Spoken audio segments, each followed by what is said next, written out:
მოგესალმებით ძვირფასო რადიო მსმენელებო, ეთერშია შუადღის პოლიტიკა, რადიო სივრცის ეთერში FM 98-სა და 5-ზე.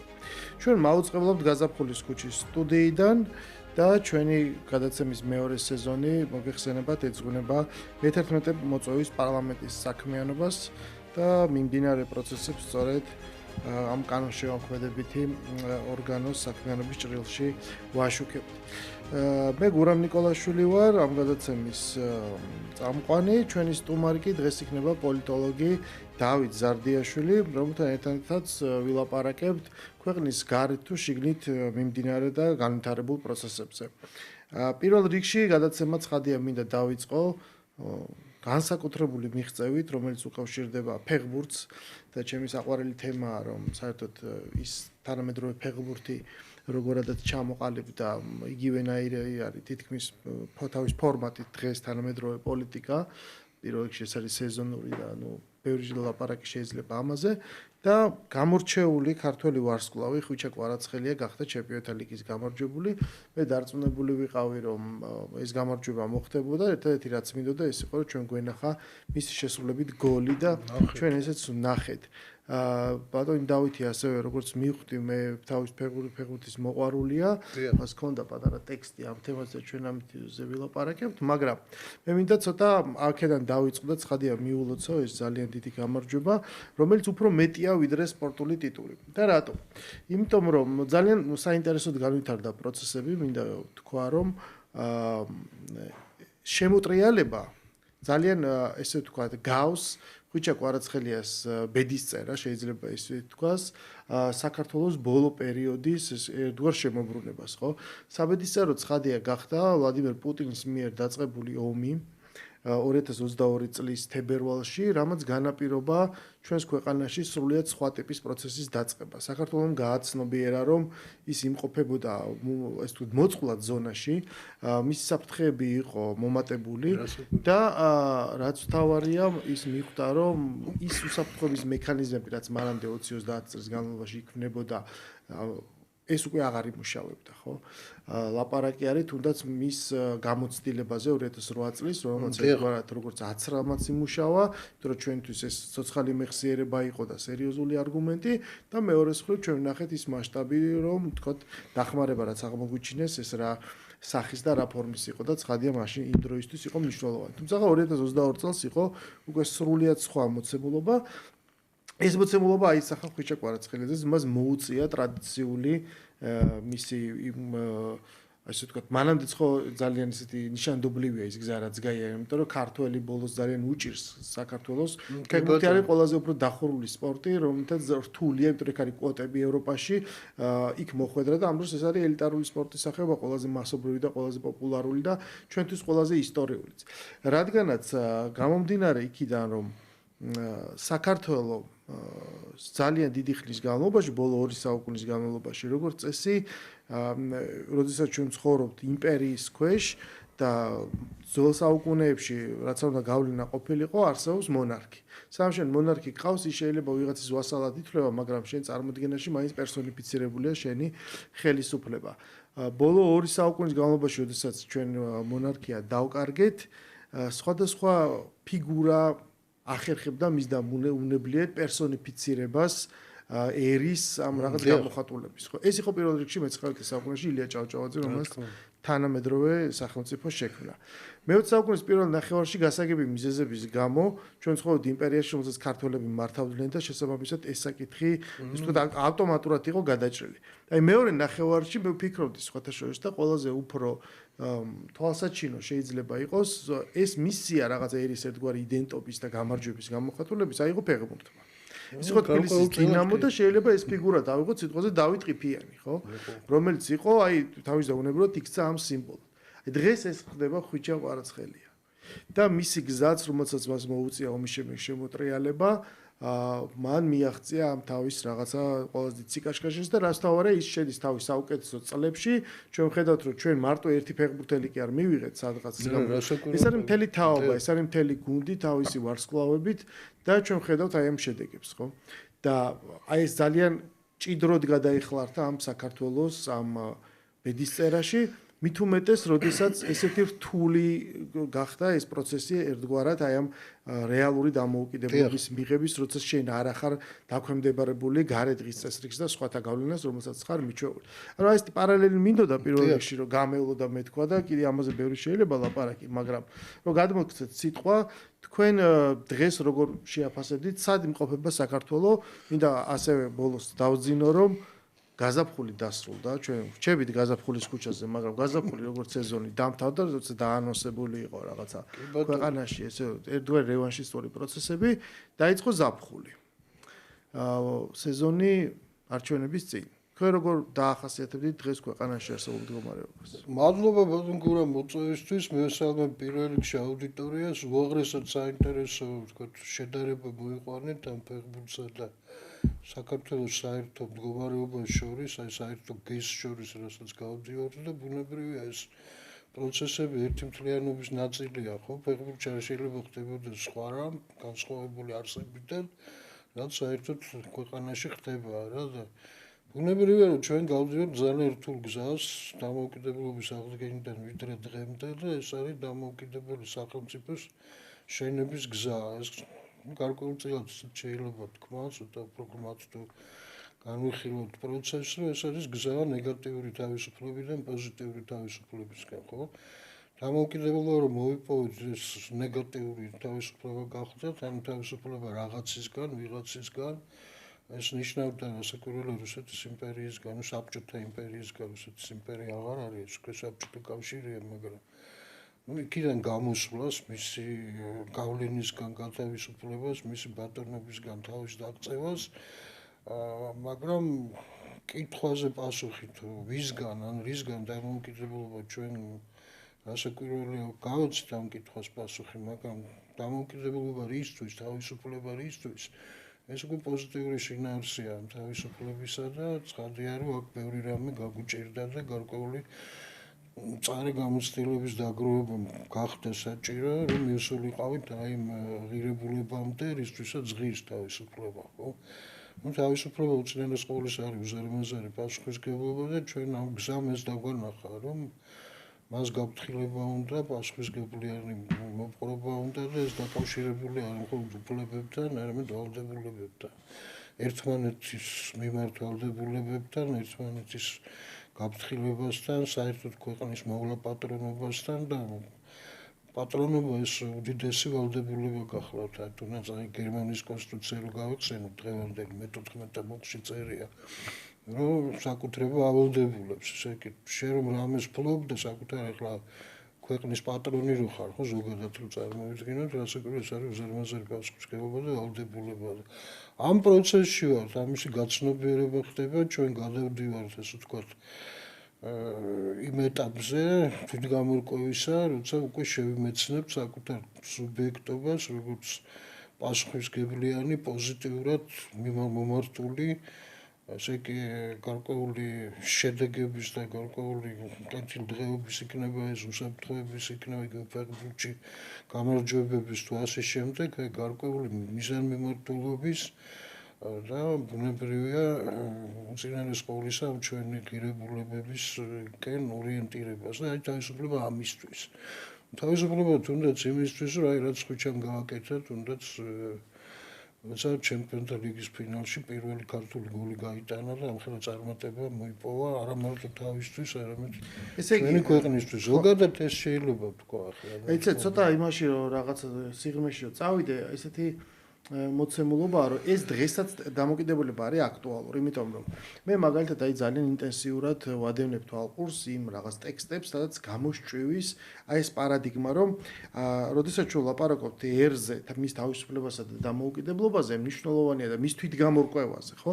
მნიშვნელოვანია მას კონდეს თავის იდენტობის ისეთი მდგენელები თუ მარკერები, რომელიც აი თქვენი თქმის არ იყოს პოზიტიური, ანუ ვინ ვარ მე?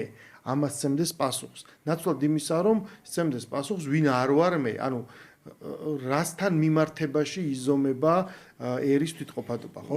ჩვენ შემთხვევაში, როდესაც ჩვენ ლაპარაკობთ, რომ უხსოვარი დროიდან ამ ტერიტორიაზე ჩვენ ყოველთვის სახლობდით და ეთნოგენეზისი აქ შედგა.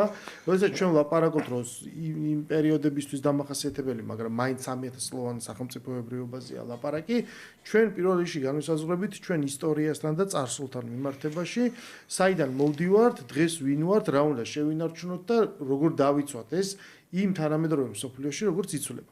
ამის ნაცვლად ჩვენ ხედავთ საპირისპირო აზროვნებას, როდესაც ლაპარაკია, რომ იცით რა არის, ამოსავალი წერტილი უნდა იყოს მარტივი რამ, რომ დღეს ჩვენ გვყავს მტერი და იმდენად, ანუ უნდა გავაკეთოთ ის, რაც ამ მტერს არ გაუხარდება. ანუ ეს სიხარულის და ემოციის გენელი რო შემოდის, ეს კიდე საინტერესო მომენტია საერთოდ აი პოლიტიკის დაგეგმვაში და ქვეყნის მართვაში, ეს ემოციებით გადაწყვეტილების მიღება, ხო, არ ვიცი ეს და თანასწორად დასავლეთის სახელით, ანუ დასავლეთი არის აბსოლუტურად საპირისპირო სრულიად შიშველი რაციონალობა და ამის ნაცვლად ჩვენ გვეუბნებიან, რომ რა გვიხარია თუ არ გვიხარია, სად არის მორალური სიმართლე, ისტორია, რომელიც სწორედ ისტორია გვასწავლის, რომ გამარჯვებულები წერენ, ამ დროს გვეუბნებიან, რომ არსებობს ისტორიის სწორი და არასწორი მხარე, ხო? ანუ ეს ერთგვარი მომავალი გადმოტანილი აწმყოში და აი ამ პერსპექტივით შეხედვა, როგორც წარსულზე, ასევე მომავალზე. ანუ ეს მომენტი უჭირთ ამისა გაგება და ხედავენ, რომ იცით რა არის, თუ კი ამოსავალი წერტილი არის ეს, რომ შენ რუსეთთან მიმართებაში აპოზიცია გიჭირავს. ანუ ქართული იდენტობა მხოლოდ ანუ თავარი საკითხი ამოსავალი ხდება ეს. და ფეხბურთის მაგალითი იმიტოა კარგი, რომ ფეხბურთი რას გვაჩვენებს ჩვენ. ანუ ფეხბურთი არ არის ის სხვადასხვა სპორტში იყო მცდელობა ამის დაკისრების, რომ იცი მაგალითად რაგბიზე იყო, რომ შენ თავარია მოუგო რუსეთს. შენ თავარია დაამარცხო რუსეთი. შენ თავარია შენ ფეხბურთელი არ წავიდეს რუსეთში. ანუ ხო არ შეიძლება რომ ფეხბურთის ან ნებისმიერი სპორტის სახეობა ამითი განისაზღვრებოდეს, ხო? დიახ, გასაგებია. ანუ აქედან გამომდინარე, იმიტომაც არის ხუჩა ყარაცხელი ამის მაგალითი, რომ ის პირველ რიგში ის თამაშობდა რუსეთში, იქიდან წამოვიდა, მაგრამ ის რო ცხოვრებამ ეს შეცვალა და მას მოუწია ის გადავიდა აბსოლუტურად პოზიტიურ დღის წესრიგზე, ხო? რუსეთში ადამიანი მიდის გაჭირვების გამო. იმიტომ რომ ეს არის ეს გეოპოლიტიკური არეული, იმიტომ რომ სხვაგან არის კვოტები, სხვაგან არის წასვლა ძნელი, ის ასტარტო პირობა და მოცემულობა არ აქვს, რასაც ჩვენ ვცვლით და მან ეს გაარღვია, თან გაარღვია თავისი ურთულესი სახელითა და გვარით და ყველას პირიქით თავს მოახვია ეს წესი, მან არ შეიცვალა ეს სახელი და გვარი და არ გაამარტივა, ხო? მან მოახვია ყველას ეს წესი, რომ აი ეს არის ქართველი და ის თამაშობს საქართველოსთვის. ის თამაშობს იმისთვის, რომ მან მოიგოს და აი ამ დგენელებზე მაღლავია. ჩემი აზრით სწორედ აი ესეთი საფეხურით მაღლავიდა დღეს საქართველოს, როდესაც ის იცავს იმ თავის და არის ჯერ კიდევ ძიებაში, მე ვიტყოდი, იმ თავისი იდენტობის. ოღონდ გადავიდა მეორე კითხვაზე, ეს არის შემდეგი, რომ ეს მხოლოდ ქვეყნის შიგნით მიმდინარე პროცესი ეს ერთია და ჩვენ ხედავთ, რომ ეს 2022-დანვე დაიწყო, ხო, ეს რაღაც ერთგვარი ბზარი აი ამ ტრადიციულ პოზიციასა და დღევანდელობას. რაც შეეხება გარეშე ფაქტორებს. ჩვენ ხედავთ, რომ სოფლიოშიც ვითარება არის შეცვლილი, ხო? და საერთოდ სხვა მდგომარეობა არის. სოფლიოს დღეს უჭირს აღიარება და გაფორმება აი მულტიპოლარული სამყაროსი. ერთ-ერთი ფრონტის ხაზი გადის აი ამ საკითხის სწორედ უკრაინაში სამშვიდობო მოლაპარაკებებზე, რომელსაც მე ძალიან სკეპტიკურად უყურებ. როგორია თქვენი აზრი? რასაკვირველია ეს ურთულესი პერიოდია, რაც სოფლიო გადის და ამ პროცესის ნაწილი არის საქართველოში, რაც ხდება ეს რასაკვირველია აისახება და უშუალოდ და პირდაპირ. ახლა ჩვენი მიმართება ეს რუსეთთან მინდა ეს საკითხი, რომ ცოტა უფრო მკაფიოდ გამოუთქვა. ანუ ეს რასაკვირველია ესე კი რაც თავს მოგვახვიეს, ხო, დღის წესრიგი რაც არის რუსეთთან, თითქოს და რუსეთის იქით აღარაფერი აღარ არსებობს და ჩვენი იდენტობა არის დაკავშირებული ამ ერთადერთ საკითხთან, რომ რა დამოკიდებულება გაქვს რუსეთთან და ეს არის სხვა არაფერი არ არის, თორე რუსეთზე ნეგატიური დამოკიდებულება. ანუ ჩვენ რუსეთისგან კი არ გავთავისუფლდით, რუსეთი თითქოს დააბრუნდა ჩვენთან და დაბრუნდა უარესად, ვიდრე იყო, ხო, ეს არის რომ ყველა საკითხს მე ვზომავ და ვაფასებ იმის და მიხედვით, რომ ეს იქნება რუსეთის მიმართ იყოს მტრული. ეს გახდა ორიენტირი და ამ მიმართულებით, ну, რასაკვირველია, ეს არის ძალიან ძველი კამათი. იგივე მაგალითად აგერ კარგად გახსოვთ ეს არა, დათო თუთაშხიაში რო არის შალი თური და იმასთან დავარო. ესე იგი მტრობა განსაზღვრავს თურმე იდენტობას და ამ დროს კიდე სადღეგრძელო ისმება, რომ რაც მტრობას დაუნგრევია, სიყვარულს უშენება. ეს ისე შეკითხვას უბრუნდებით, რა თავში რაც თქვით, რომ ეს პოზიტიური და ნეგატიური თავისუფლებების მიმართება. ჩვენ ბუნებრივია ისტორიული ქვეყანა ვართ. ჩვენი დამოუკიდებლობა და სუვერენიტეტი ეს არის მხოლოდ კაცთა შეთანხმება. ეს არის ისტორიული მოცემულობა, ასე ვთქვათ, ერთგვარი ზეგარდმო რეალობა, ეს არ ამერტო ერისნება, ეს ღვთისნებაც არის, გარკვეულწილად ამ სიმბოლოებით რო ვისაუბროთ და ბუნებრივია ეს დგას წარუვალ ღირებულებებზე და ეს ღირებულებები ასევე ევროპული ღირებულებებიც არის, ხო ძალიან ბევრი რო ვილაპარაკობთ, ეს შეიძლება აი რაც ჩვენ საერთო გვაქვს, ხო, ევროპასთან სამი ფუნდამენტური სიტყვით გამოვთქვათ, ხო? ეს არის ვერიტას, ანუ ჭეშმარიტების სწრაფვა, რომ ჩვენ სიმართლეს ვეძიებთ, სიმართლის მაძებარი ხალხი ვართ და ჭეშმარიტებისკენ ორიენტირებული, ჭეშმარიტებას ასაკურველი ვერ მოვიპოვებთ, იმიტომ რომ რთულია ეს და მაგრამ აი ეს სწრაფვა არის მუდმივი. მეორე ეს რაც თავარი არის ჩვენთვის ეს არის იუსტიცია, ანუ სამართლიანობა და სიმართლე ასევე, ქართულად ამას ჯული ერქვა. და ანუ რასაკვირველია ეს უზარმაზარი мотивация არის ჩვენი იდენტობისთვის, არა ჩვენის ჯული გვაქვს და ამ მაკონსოლიდირებელი ფაქტორით ვართ გაერთიანებული და მესამე გახლავთ ეს გრაცია, ანუ მადლი. ანუ ის რომ ეს მარტო ჯულით ადამიანი ვერ გადარჩება, თუ არ აქვს ეს ესე იგი მადლის მიმართ დამოკიდებულება და ეს არის რაც გვაერთიანებს. სოფლიოში ახლა რაც ხდება, ესე იგი ეს არის ეპოქალური ცვლილებები. ბუნებრივია თითქოს და ეს ღირებულებები ირყევა, მაგრამ ეს მარადის ხდებოდა, ყოველთვის ხდებოდა ამ კრიზისების დროს. და ასაკურველია, როცა ერთი მოდუს ვივენდი დაინგრა, ესე კეთილი ომის შემდეგ შექმნილი ეს პოლარულობის მომენტი, ხო? შეერთებული შტატების ჰეგემონია, პაულ ვოლფოვიცის ცნობილი დოქტრინა, ეს აღარ მუშაობს, აღარ არის. ახალი ჯერ არ შექმნილა და ყველა ქვეყანა ეძებს თავის მოდუს ოპერანდის ისე, რომ ეს მოდუს ვივენდი აღარ არის. ყველა ცდილობს გარკვეულწილად რაღაცა სარგებლის მიღებას თუ არა გადარჩენას. ბრუნდება ეს რეალპოლიტიკა. ეს ამაზე ძალიან ბევრს ლაპარაკობენ უკვე და ეს ჯონ მირშაიმერის ეს ცნობილი თეორია უკვე ძალიან პოპულარულია. და აქ ქვეყნები მოქმედებენ მხოლოდ და მხოლოდ საკუთარი ინტერესებიდან გამომდინარე და იმის გათვალისწინებით, რომ დღეს მიმდინარეობს ეგრეთ წოდებული ნულოვანი ჯამის თამაში. ანუ რა რომ ესე იგი საკუთარი გამარჯვება შეუძლებელია სხვისი დამარცხების გარეშე. ანუ ესე იგი ჯამი ნულია, მაგრამ რამდენსაც მე მოვიგებ, ვიღაცამ უნდა წააგოს და საქართველოს ამ დღის წესრიგში თუ დარჩება, ესე იგი საკუთარი შეზღუდული რესურსების გამო იული გამოსაცნობია, რომ მას გამარჯვების ძალიან მცირე შანსი აქვს და სხვები შეეცდებიან, რომ საქართველოს დამარცხების ხარჯზე რაღაცა უპირატესობები მოიპოვონ ამ დიდ თამაშში. და ეს როგორმე უნდა ამისგან თავი დავიცვათ. ამ პირობებში ვართ და რა თქმა უნდა, ახლა უკრაინაში რაც ხდება, ეს გუშინ რაც მოხდა, გუშინ წინ უბრალოდ დღამე რუსეთზე ეს ალბათ ამ ომის პერიოდში ყველაზე უფრო ხმამაღალი დივერსიული შეტევა იყო, ხო? რუსეთზე ეს აეროპორტებს პილოტო აპარატებით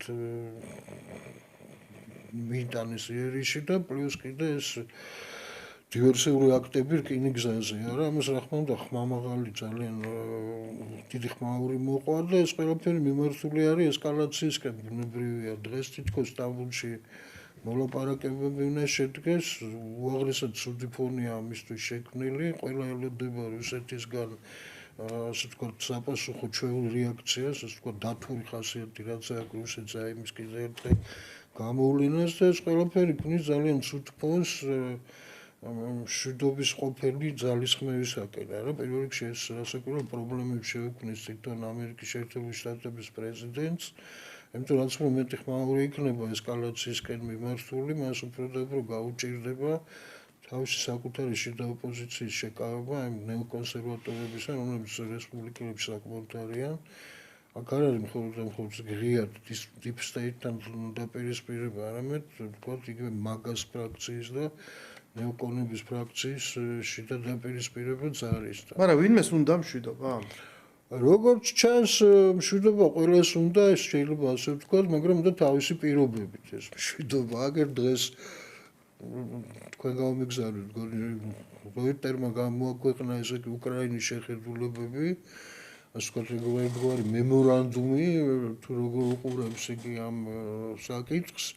იქ არის პრაქტიკულად იგივე პირობები წამოყენებული, რაც თავის დროზე იყო იგივე აი ზელენსკის მიერ, როცა ის ლაპარაკობდა, ვთქვათ, სამშვიდობო ინიციატივებზე და პარტნიორებთან განიხილავდა აბსოლუტურად ფანტასტიკურ ძალიან რეალობისგან ძალიან დაშორებულ, ასე ვთქვათ, წინადადებებს, მათ შორის ისევ იტოვებდა უფლებას თითქოს უკრაინა გამხდარიყო ნატოს წევრი და ევროკავშირის წევრი.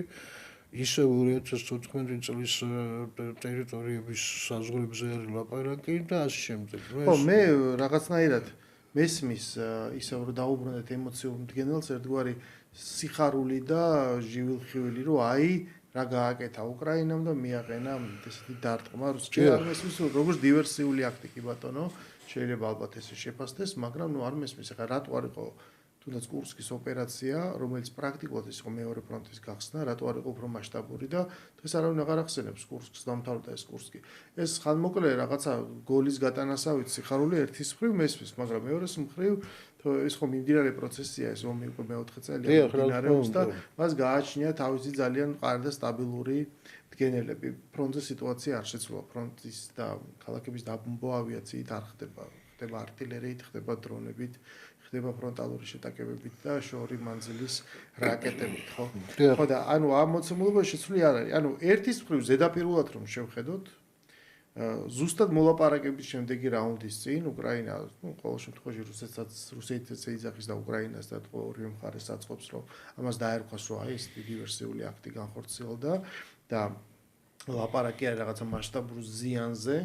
ვინდა თვალა და როგორ არ ვიცი, ხა თვითონ ერთ უკრაინელ ექსპერტს ისიც ქონდა ნათქვამი, რომ დიდი ნაწილი ამ თვითმფრინავების არის სწორედ დასაშლელად გამზადებული, რომ მოკლედ ამ ნაწილებისგან მე აწყობენ ახალს. იგივენაირ F-16-ებს აძლევს სხვათა შორის ამერიკაც, უკრაინაც, ეს უკრაინას რომ მე ეს მეინტენანსი მოკლედ ეგრე მოხდეს. მაგრამ ამას შევეშოთ ამ სამხედრო დეტალებში ვარ ჩავიდეთ, ფაქტია, რომ ეს ხდება ზუსტად წინა დღეს. და ლაპარაკია იმაზე, რომ დღეს როცა მოლაპარაკეები მიმდინარეობს, უკრაინის სასტარტო პოზიცია უბრუნდება, ანუ 3 წლის წინანდელს და მე მგონი არა უფრო ხისტია, იქ ლაპარაკია იმაზე, რომ ნუ უბრალოდ ცეცხლი უპირობოდ უნდა შეწყდეს, თუნდაც უნდა დაიხიოს, მერე შეიძლება რაღაც ლაპარაკი ნატოში შევალთ, 10 ტერიტორიებს არ დავთვალოთ ფაქტობრივად, ანუ ნუ ეს პრაქტიკულად ეს არის ულტიმატუმი, იქ ვერ მიხვდები ვინ არის დამარცხებული და ვინ არის გამარჯვებული, ეს არის პრაქტიკულად ნუ ჩაგდება და უარის თქვა. ეხლა ჩვენთვის გასაგებია რომ ხარები მონაწილეობენ იმიტომ რომ მათ არ დაბრალდეთ რომ მათ არ უნდა ჩვიდობა, ანუ სიტყვით ყველა აღიარებს ჩვენ გვინდა მშვიდობა, მაგრამ რეალობის ასახვა ფურცელზე და ამაზე შეთანხმება ცხადია ვერ ხდება. პირველ რიგში არ არის ევროპა დაინტერესებული ამ მშვიდობაში, იმიტომ რომ მათ უნდა გააფორმონ უკრაინის მარცხნივაც არ ჭირდებათ და შესაბამისად შემდეგ კითხვის ნიშნის ქვეშ დგება მათი თავდაცვის უნარიანობა, ხო? მერე რა ხდება?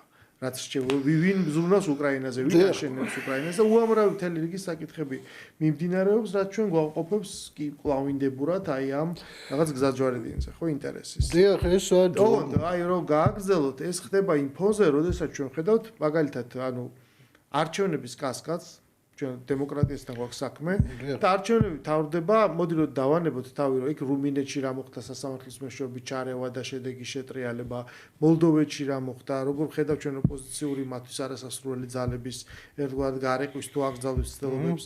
აი პოლონეთში ხა პირიქით მოიგო, ხო? მოიგო ესე თქვა კონსერვატორმა კანდიდატმა, მაგრამ თავარი ჩემთვის სხვა რამეა, ვინ მოიგო, შეიძლება და იმასაც მოიგო, იმიტომ რომ პრაქტიკულად პატარავესია, ხო, გადახრა. ეს ნიშნავს, რომ 50-50%-ია საზოგადოება გაყოფილი. ანუ აი გაყოფილი საზოგადოების პირობებში, რომელიც პრაქტიკულად უკვე ყველა ქვეყანას ახასიათებს, სადაც დემოკრატიაზე გვაქვს ლაპარაკი და ეს ჩვენ შეგვეხება. აი ამ პირობებში როგორ წარმოგიდგენიათ, რამდენად შეიძლება იყოს თანმიმდევრული ევროპა თავის პოლიტიკის ეს არის ურთულესი საკითხი და უკავშირდება პირდაპირ შეიძლება ესე კი ეს ტერმინი შეიძლება ხურჭრის ვიღაცისთვის, მაგრამ ეს არის ეგრეთ წოდებული დიფუზური ომების ეპოქა. ამაზე ბევრი მკვლევარი ლაპარაკობს. მათ შორის მოიყვან მაგალითად ამერიკელი არის უილემ ლინდი ეგეთი.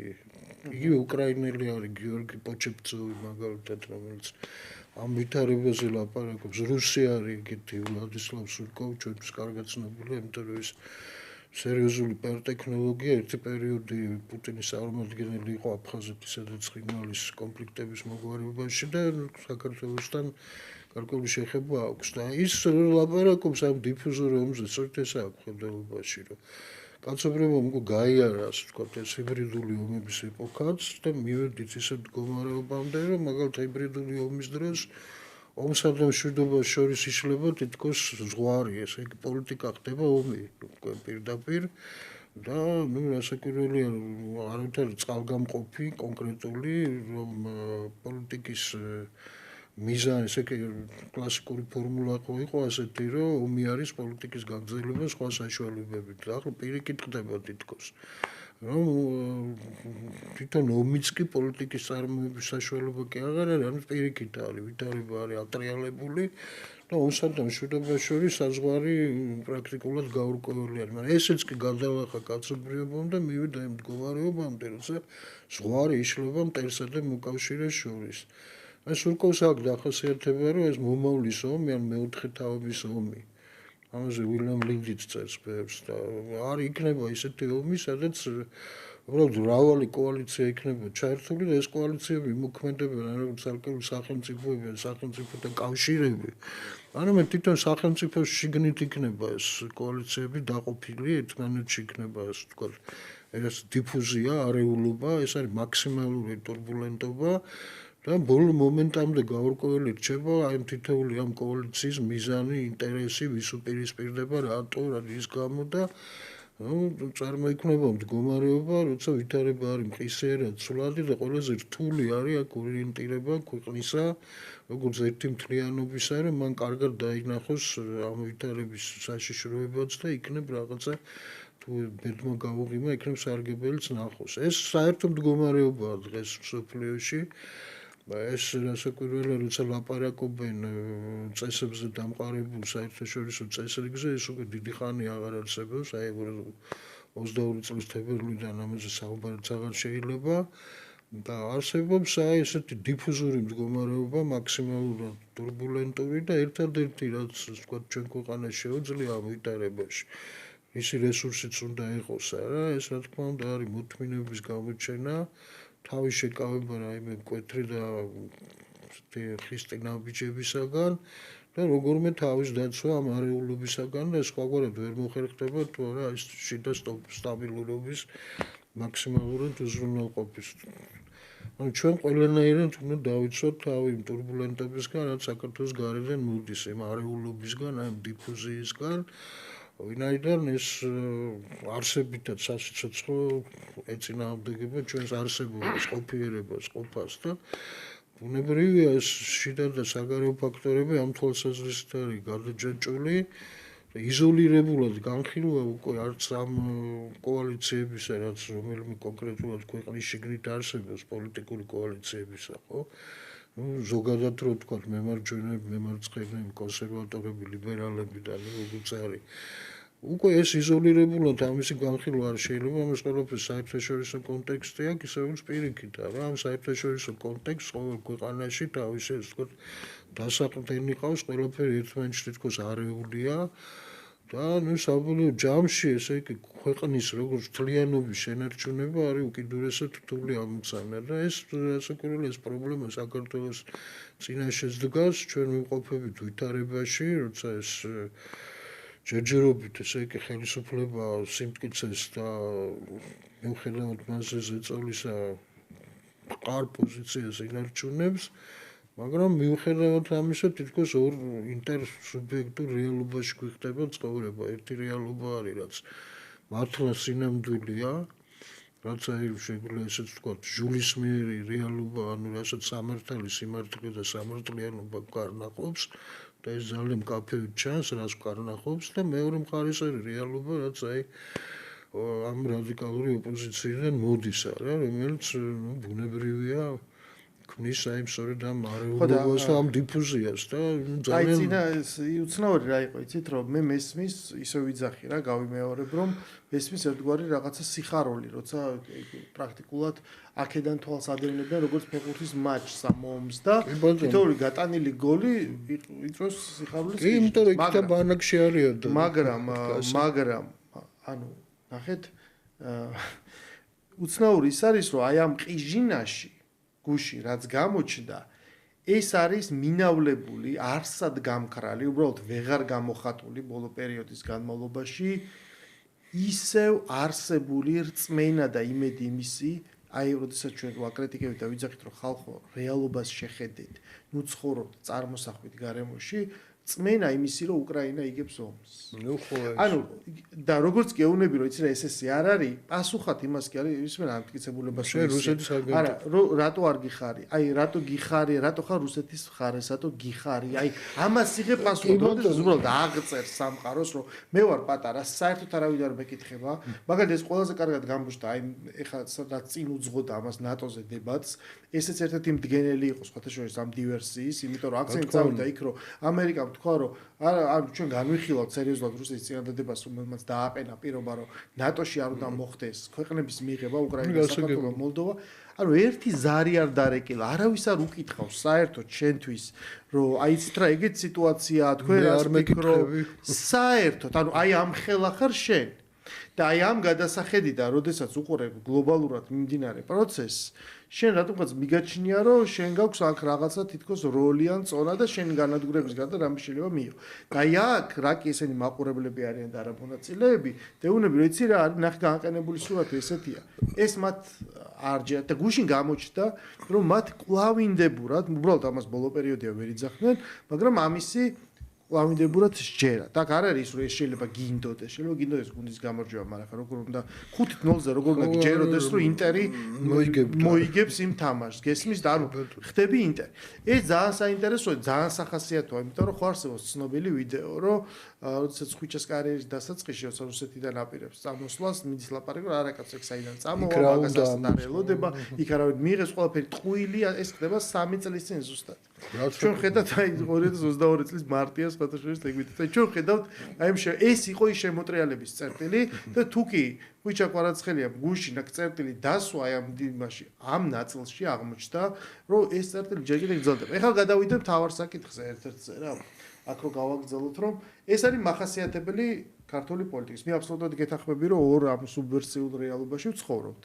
რომელიც ერთი სინამდვილეა და მეორეს გამოგონებული, მაგრამ ეს გამოგონებული ხალხი რეალურად აქ ცხოვრობს მაღაზიაში დადის ტრანსპორტით სარგებლობს. რა თქმა უნდა. ანუ ეხლა ეს ხალხი არის სერიოზული დილემის წინაშე დამდგარი, იმიტომ რომ ხალხის გაზაფხულმა ჩაიარა და მოდის არაფერი არ მოხდა, ხო 31 მარტმა ჩაიარა, 9 აპრილმაც, 9 მაისმაც, 26 მაისმაც, ყველაფერი. და ეხლა დადგა რეალობაც არის ზაფხული და როდესაც უკვე უნდა ჩამოყალიბდე. და მე მიმაჩნია და თქვენ ფიქრობ დამეთანხმებით, რომ ეხლა მთავარი განსაზღვრელი როგორი იქნება ხვალინდელი საქართველოს ხვალინდელი დღე არის ეს არჩევნები, რომელიც არის ურის სარეიტინგო არჩევნები. ვინ არის ის პოლიტიკური ძალები, ვინც აპირებს ამ ქვეყნის პოლიტიკურ ცხოვრებაში მონაწილეობას მშვიდობიანი გზით და ვინ არიან ის ძალები, რომლებიც აგრძელებენ დესტრუქციას, რომელიც აბსოლუტურად იმპოტენტურია თან, ანუ შედეგს ვერ გასაგებია, კი ბატონო. როგორ ფიქრობთ, აბა თქვენ ეს ხალხი ამაში გახრჩია რა? ეს ძალიან ეს ზედაპირზე დევს და ძალიან მკაფიოდ ჩანს, რომ არავითარი რესურსი დღევანდელ რადიკალურ ოპოზიციას და სხვა ოპოზიცია არც არსებობს, ხო არც შეინიშნება. რადიკალური განწყობებია ეს ოპოზიციური განწყობები. არავითარი რესურსი არ აქვს, რომ აი გავლენა მოახდინონ, თქვათ, არჩევნებით პოლიტიკის წარმოებაზე, არა, საქართველოს, ვთქვათ, გადაწყვეტილებების მიღების პროცესზე, არა. მათ შეუძლიათ ერთადერთი რომ პრობლემები შეუქმნან ამ გადაწყვეტილებათა მიღების პროცესს იმ თვალსაზრისით, რომ ეს უკიდურესი ნეგაცია აწარმოონ. ანუ პოლიტიკური პროცესი გადაიყვანონ ნორმალურობის ფარგლებიდან და შექმნან რაღაც არეულობა, ეს მაქსიმალური არეულობა.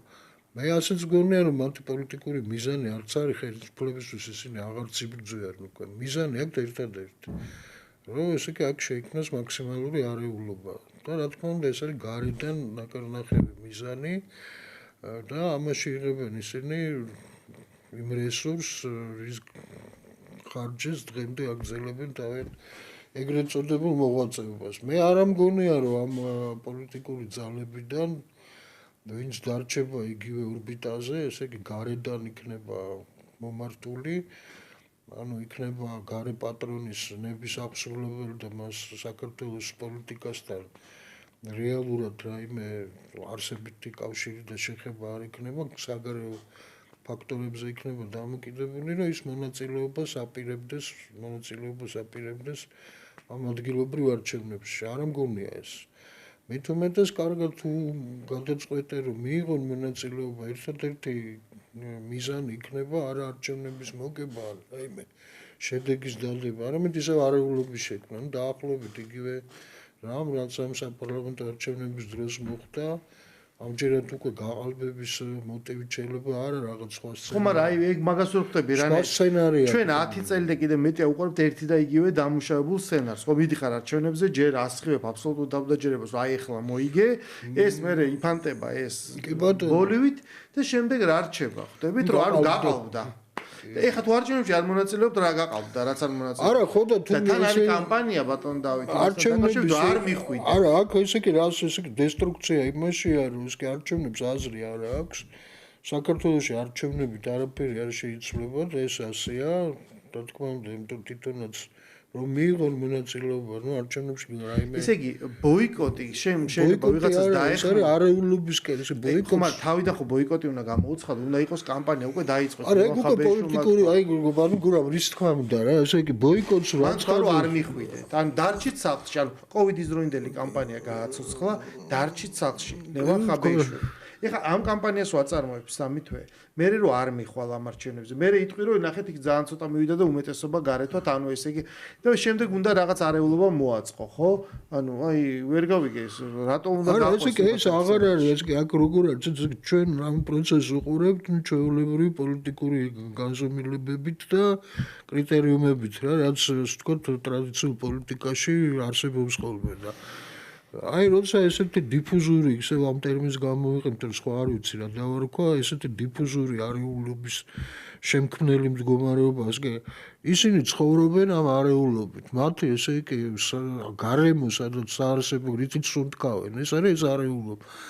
იყენებენ ყველაფერს რათა ეს არეულობა შეიქმნას ეხლა ნუ ის რომ თქვა არჩევნები გაყალბდა არეულობის შექმნის საბაბად და მიზეზად და სცენარად აღარ გამოდგება ხო დააბარასიზამი აი ეს რა ნუ ესე იგი ეს არჩევნები არ შედგა არ ესე ამას იტყვია რომ კი არ გაყალბდა ესეთ არ შედგა ეს ყველაფერი არ ყოფილა არცა შეოლა ყოფილა არცა ეს რაღაც ამაზე აგებენ ამ დესტრუქციას მე არ ვიცი კიდე რაღაცას მოიგონებენ სოთიშოვის ელიოზის მხატვრული სახე ძალიან ნიშანდობლია მე მოვსწრებთ მიმაჩევი საქართველოს არის ეს ნატრისფრი არის კარმული ფილმი რაღაცნაირად დაახასიათა საქართველოს იმიტომ ყველანაირი პერსონაჟია წარმოქმნილი აბსოლუტურად ფსევდორევოლუციონერი რაღაცა რადიკალი ასე შემდეგ და ეს ელიოზობა არის ძალიან მნიშვნელოვანი მოლოდინი ანუ ხო რეალობას აპირისპიროთ აი ამის მოლოდინი რომ რაღაცა იქნება აი ხა მაგრამ საქმე რა შეიცით რომ აი რაც თავარი რაციონალობასთან არის კავშირი არა აქ ხა მე რო ის თქვა რომ რაც არ უნდა გარე მხარდაჭერა იყოს იქ რაღაცა მინიშნებითი მესიჯები გერმანიის ელჩის ბათუმში ვიზიტები ანუ ეგეთი რამე პრეცედენტი არსებობს რომ აი გარე მხარდაჭერის იმედი ხო აქვს და გამოდაეწყოს ეხა აი ხო აკრიტიკებენ ვიღაცა ტვიტერებზე წერენ რომ აი ჩვენ არ მოგწონს ფარას მიღებული კანონი მათ თქვა რომ იცი არჩევნების ჩატარებას აი ამ დემოკრატიულ ქვეყანაში რომელიც აღარ არის თუნდაც დემოკრატიული ესე იტყვის ვიღაცა ნორვეგიის საგარეო საქმეთა სამინისტრო რომ აზრი არ აქვს ანუ ეგეთი პრეცედენტი არ მომხდარა რომ ეხლა უკვე საკუთრივ არჩევნები და თვითონ გარედან მაგას არ იტყვია რომ არჩევნების ჩატარებას აზრი ხო ნუ აი მაშინ მე არ მესმის ეს იმედა აი ეს ამათ გააკეთებინებენ იმას მე არ გამევრიცხავ იმას რომ თქვა გარკვეული ქმედებები ფიზიკური ქმედებები დაიწყონ ამ არჩევნების შესაძლებლად მაგრამ იცით რა არის ხო მაგრამ პიკი ხო უკვე არის ანუ ჩვენ ფიზიკური ქმედებების ანუ ეს თქვა ქუჩის სცენარის მაქსიმუმი ჩვენ განვლ თვეებში ვიხილეთ შესაბამისად ამაზე მეც ვეღარ აკეთებ. ეხლა მე იარაღს თუ მოიტან უბრალოდ რუსთაველზე, თორე ანუ რაც შეიძლება ცეცხლსროლი იარაღის გარშემო ცეცხლის კი ისროლო. ხვდებით, ანუ ეს შეუძლებელია სხვა რამე მოხდეს, ხო? ეს არის ანუ ეს დარჩენილი, რაც ანუ ჩვენ 2003 წელს ჩავიდეთ რაღაც 92 წელს. მაგრამ ხელისუფლება მაჩვენა რომ ეს სიმტკიცე აბსოლუტურია და ეს ხალხი არ გადაიღო. რთული საკითხია ესე კი არა, აი მე რაციონალობას თუ ვეძებთ ესე კი მათ ქმედებებში, ნუ ალბათ ძალიან გაგუჭირდება რომ ვიპოვოთ, მაგრამ იგივე ელიოზი რო წარმოიდგინოთ, ხო, ეს განწყობები იქ არის ნამდვილად, რომ აი მართლა რაღაცა ნატრის თვალს ვიპოვი. იგივე თქვათ უკრაინის გამარჯვების რო ჯერათ კიდე დაახლოებით არის ხო რაღაცა სასწაული მოხდება დასავლეთისგან რაღაცა იქნება ესეთი არ ვიცი და რასაკვირველია ეს რაციონალ ახსნას არ ექვემდებარება მე მით უფრო საშიშია თუმცა ადამიანი ჭვაზე არ არის ესე კი რაღაცა ვიდრე გუშინ ეს ჯერერთი აბსოლუტურად არაპროგნოზირებადია რას გააკეთებენ წარმოუდგენელი არ ვიცი და მეორეც კიდე საშიშია იქიდან გამომდინარე რომ არა მარტო არაპროგნოზირებადია არამედ განსაკუთრებით ბრუტალური შეიძლება ისეთი შეიძლება აღმოჩნდეს რომელიც ძალიან სერიოზულ ზიანს გამოიწვევს იმ მიმართულებით რასაც ერთ არ ელოდები და ხო და გუშინდელ გამიჭირდება ამის ერთადერთი ამისი აი დავამთავრებ ფასს ერთადერთი აქედან გამოსავალი არის ის რასაც ახლა თქო ჩვენ პარლამენტი აკეთებს და ჩვენ პოლიტიკური ხელისუფლება რომ ამათ რამენაირად პოლიტიკური საქმიანობა ყოველ შემთხვევაში სამართლებრივ სივრცეში მაინც სადაც სამართალი მუშაობს და მოქმედებს უნდა აიგრძელოს არ უნდა მიეცეთ ამის საშუალება ეს პარტია უნდა აიგრძელოს როგორც იცი ყველაზე კარგი სცენარი როგორც ანტისისტემური ანტიკონსტიტუციური ხო მაგრამ ფორმალურ ნაწილამდე თუ ამ ხალხს შერჩა რაიმე და აუცილებლად თავის დადებულ სიტყვას რომ აუცილებელია ბოიკოტი და მონაწილეობას არ მიიღებენ თუ ამას შეასრულებენ ძალიან მოხარულები იქნები ეს იქნება მეათი ალბათ ყველაზე დიდი კონტრიბუცია მე ველოდები რომ ესე კი დაიწყებენ რაღაც ფიზიკურ ქმედებებზე გადო რომელსაც რა თქმა უნდა არც შედეგი არ იქნება სერიოზულ არეულობას ამით ვერ შექმნიან მაგრამ ეცდებიან აი კომისიებზე და ადგილობრივ კომისიებზე თავდასხმას ეს პლაკატების განადგურება რაღაც აი ესე დესტრუქციული აი ეგეთი რა ოღონდ ძალიან ლოკალური პატარა მასშტაბის რომელიც ვერასდროს ვერ იმიტომ რესურსი არ აქვს მაგდენი რომ რამე სერიოზული გააკეთო ხო მაგრამ თავად ძალიან მნიშვნელოვანი ანუ ის თვითლიკვიდაციის პროცესი რაც ახლა მიმდინარეობს რაც მათ გონიათ რომ პირიქით არის შემდგომი სმოტანი ანუ აქ დაახლოებით პრაქტიკულად არ ეკლია ის ვითარება რაც ხდება აი მთელი მაისის განმავლობაში როცა რაღაც მომენტში გაჩნდა iluzia რომ შეიძლება სამშვიდობო მოლაპარაკება შედგას იმიტომ რომ მინდა გავახსენო მსმენელს რომ გადადგა უკრაინაში ამერიკის ელჩი არ გადადგა იმიტომ რომ მან თქვა რომ ჩემთვის მიუღებელია ჩემივე ქვეყანა მეძე წოლას ახორციელებს უკრაინაზე ანუ მან დაადასტურა რომ უკრაინა უფრო ჭედავს ესე ვთქვათ ვიდრე რუსეთზე ახორციელებს ამის პროტესტის შეწავით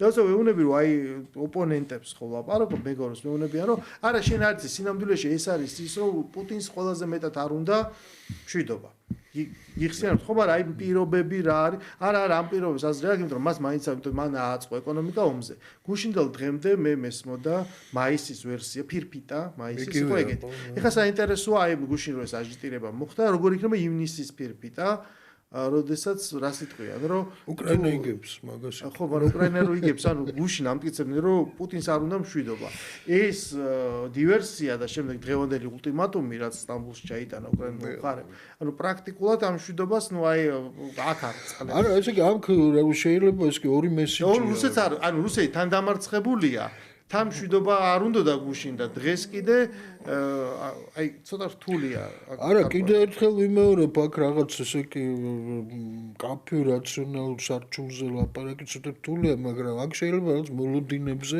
ელიოზის ვარიანტი როს კი რა სად შეიძლება იყოს ამ სასწაულის სივრცე სადღაც ეს შეიძლება დავინა მათ გააგზავნეს მესიჯი ამ დივერსიული აქტებით ხო რომ რუსეთი არც ის თუ უსაფრთხო ქვეყანაა რა მას ესე იგი ამ ბირთვული ტრიადის ერთ-ერთი კომპონენტის დაზიანება შესაძლებელია ძალიან ესეთი მარტივი ხერხებით ხო ფურებით შეიტანო პილოტო აპარატი საფრენი აპარატები და ну ეს კაპიკები რა ჯდება იმითი დაანგრიო სტრატეგიული მილიარდების წლობით ჩადებული ეს ხო ესე იგი ეს ნიშნავს რომ ესე იგი მოწყვლადია ხო რუსეთის უსაფრთხოების სისტემა საკმაოდ მოწყვლადია და მეორე ეს თქვა დივერსიები რკინიგზებზე რა ესეც საკმაოდ მასშტაბური და თანხმაურიანი აქტებია რა თქმა უნდა ეს ახლა სამხედრო თვალსაზრისთან რეალური ზარალის თვალსაზრისით რუსეთისთვის როგორც სამხედრო გიგანტია და ეკონომიკური გიგანტიც არის ხო ჩვენთან შედარებით განსაკუთრებით არა არაფერს არ ნიშნავს მაგრამ